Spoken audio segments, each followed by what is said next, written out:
ఎన్నో పథకాలు చేస్తాం, మద్య నిషేధం చేస్తామని చెప్పిన పెద్ద మనిషి మద్యం వ్యాపారం చేసి ఈరోజు సిట్ కేసులో ఎంతమంది అరెస్ట్ అవుతున్నారో మనందరం కూడా చూసాం.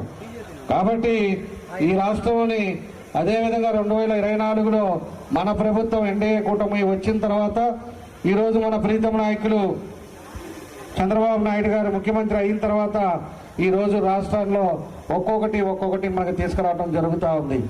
మీరు ఒకసారి మనం చూసినప్పుడు సూపర్ 6 పెట్టాం ఎన్నికల ముందు.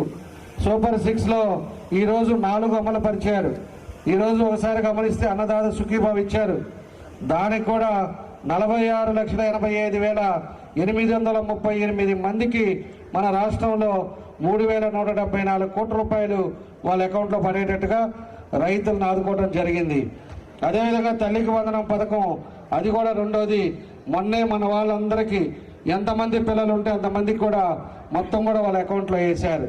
ఈరోజు పిల్లలంతా కూడా తల్లిదండ్రులు ఎంతో సంతోషంగా వాళ్ళని బడికి పంపిస్తా ఈరోజు దాన్ని కూడా ఈరోజు దగ్గర 8,745 కోట్ల రూపాయలు ఈరోజు ప్రభుత్వం ఖర్చు పెట్టింది.